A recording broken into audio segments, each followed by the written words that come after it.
Texas Wild Bunch. We're all going to be here today to perform for you. As you look around, you see a bunch of boy-looking hombres walking around here. We want you to know we're all historical reenactors and living historians in our own right. We've all been extras in movies at one time or another. Movies filmed right here in Texas, in the Hill Country area. And we're period correct from our top of our heads to the tip of our toes. From our hats to our boots to our spurs to our hardware and even our spectacles. We dressed in the period clothing of the 1800s, even our bandera bells. A couple of our ladies are standing over here amongst you in the crowd. They're also dressed in the period clothing that folks wore in the 1800s. We're going to perform for you here today in just a minute. We're part of promotion of the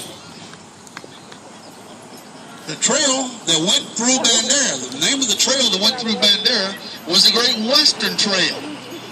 There's even an association here that you can join to continue to help promote that. As that trail went from here all the way up through Oklahoma to Kansas, then on up to Dodge City, and later on it went on up into Montana and Wyoming. And there is markers all along that trail now, if you travel the original route of that trail, the Great Western Trail. And believe it or not, there was 4 times the amount of cattle, horses, settlers, homesteaders that went up that trail, and it was even 10 miles longer than the most popular trail that you've heard of. I'm sure most of you have heard of the Chisholm Trail, where they drove the cattle out of San Antonio north. That parallels I-35, or I-35 parallels it, which way you want to look at it. There was a Chisholm and the Chisholm Trail. There was also a trail that went west over to Fort Sumner and up through the Indian Territory. That was the Goodnight Loving Trail. The Great Western Trail left out of Bandera here. There were 5 feeder trails that came up from South Texas, gathered the cattle here at Bandera, up on the northern side of town.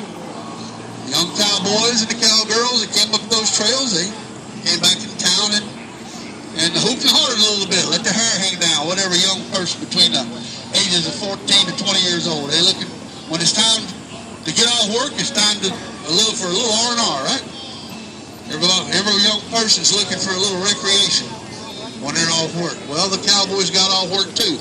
Well, by the time they got up here, they'd been on that trail about anywhere from a month to 3 months, depending on which feeder trail they came up. And they were dusty, and they were dirty, and they were tired, and they had weathered everything from swollen rivers to tornadoes, heavy thunderstorms, and stampedes. So by the time they got up here, they weren't in any mood to have any problems. Now along that trail, as they went north, out of Bandera, even though Bandera was a real western town, real cattle town, we didn't have any major gun battles. We didn't have any hangings or anything like this, as we know some of the popular towns along the way, such as we'll mention Tombstone, Dodge City, places like that, Deadwood, those kind of places. There was a few skirmishes and little rucuses here and there, a few drunks that ended up in the local jail and things of that nature. But as they rode along the trail, there was always a cow camp. They headed north from here up through Kerrville, from Kerrville to Junction, then on up through Brady and Baird, on up to Albany and Fort Griffin. Then they crossed on into Oklahoma, and they got up there around the Red River. They crossed the Red River at a place called Doan's Crossing. My memory serves me right, you can travel Highway 9 north, and you'll run into the Doan's Crossing area. And there was a bend in the river there as they crossed the Doan's area. They had good grazing. I'm sure they didn't have the droughts up there that we have down here. They had grass that was belly deep to a horse up there. Also keep in mind these young cowboys that just come back from the Great War. Some folks call it the Civil War. Some people called it the Northern Invasion, or the war between the states. There was all kinds of names that was tagged onto it. These young fellows were coming back with the clothes on their back. The weapons that they carried were black powder and some fixed ammo that they brought back from the war. One of the first things they did was cut that military holster flap off of that holster and turn that holster around the other way so they could draw their pistols a lot faster. It was a wild and woolly time. There wasn't a lot of law enforcement back in those days, so normally a man wore his equalizer on his hip.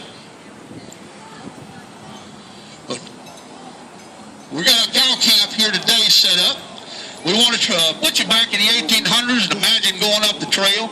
Imagine 300,000 head of steers in about 9 years heading up that trail. The Great Western Trail is called, remember that. And believe it or not, the largest contributor of cattle up that trail was a place called the King Ranch. I'm sure a lot of you have heard of the King Ranch out of South Texas. He contributed more cattle and more horses and more wagons going up the Great Western Trail than any other trail. And there was more cowboys in Bandera back in that period of time than anywhere else in the United States. And the cattle drives, when the war was over, well, all started right here in Texas, nowhere else. They originated here in Texas, and they lasted anywhere from 15 to 20 years, depending on which trail. But this Great Western Trail lasted the longest. Now, we had a lot of carpetbaggers coming in also from the north, and they bought land pennies on the dollar, forced people off their properties all the way up through Oklahoma, Kansas, on up into Dodge, on up into Wyoming, places like that. So there was still a lot of bad blood or bad feelings amongst these young cowboys against these landowners and land barons. They were robbing people left and right. You know what they got? When they left the cattle here in Texas, they were only paying about $5 to $10 a head. And they got those cows up to Dodge City, Wichita, Denver, and places like that, to where the railroads were. Then they got anywhere from $35 to $45 a head for that same cow. So it was well worth the money for 10 to 12 young cowboys between the ages of 13 and 20 to drive up the trail, along with the trail boss and the cook. Keep in mind the cook, he was probably the most important guy out there on that trail, because he's the one that furnished them with food in their belly, with bacon and beans and hot coffee. You know, the first boys up in the morning, they didn't have to worry about Starbucks like we do nowadays. That first cup of coffee out of that pot was probably just as strong. Because that cook never threw anything away. He just kept adding more grounds and more water from the grounds the day before. We want you to sit back and imagine, look around the cowboys. Some are sleeping, some of them are out herding the cattle, some of them are eating. Remember, these cattle had to be tended 24/7. When they bedded them down in the evening, the first shift came on at midnight, another crew relieved them around 2 in the morning on to daylight. And they had to, and most of them sang to the cattle. All these cowboys had a good repertoire of songs and good voices to sing to these cattle. And that kind of kept the night noises from spooking those cattle, because the time they got up here and got up there to Dawn's Crossing, those places, they were pretty sick and tired of being run off of property and land, and they weren't ready. They were mad, they were dirty, they were hungry, they were tired of working daylight to dark, and they were mad, and they didn't take any gruff off of anybody.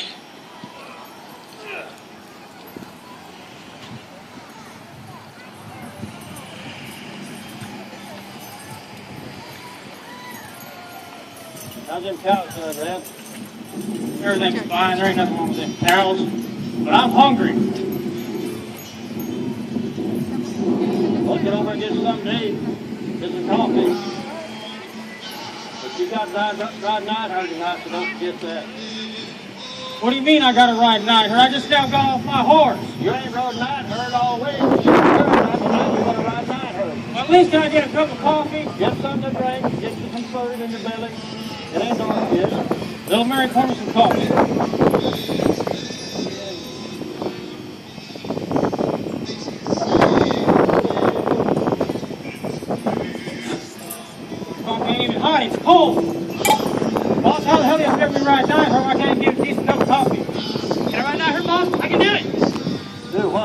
riding that herd?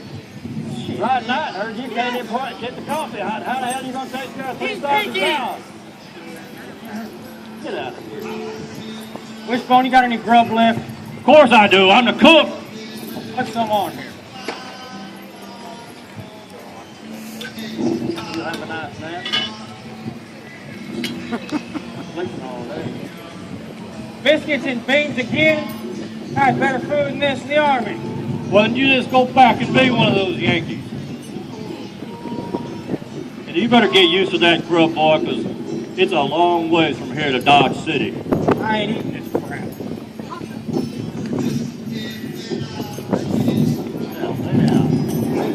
What?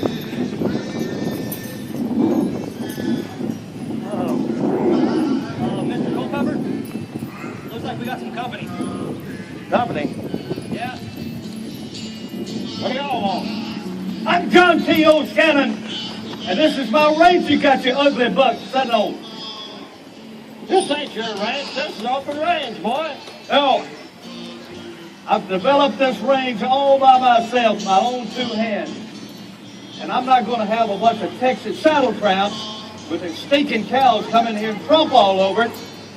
And by my calculations, you already owe me $10 a head for grass and the water they've already used. And I'm not going to stand for it.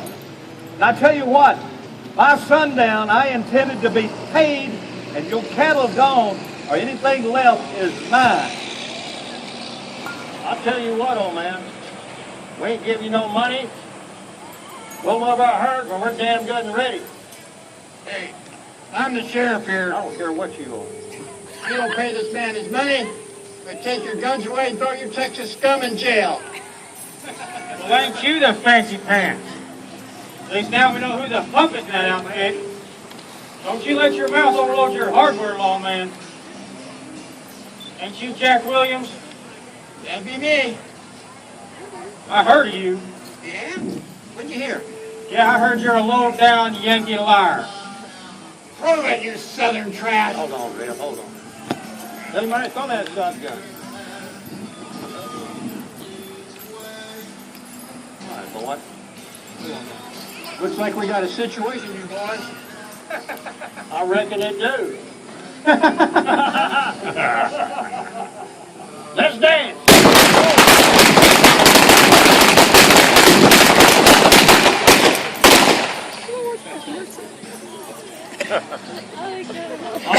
I'm gonna shoot. Okay, I'm gonna take Some care of of my them people. didn't die, right?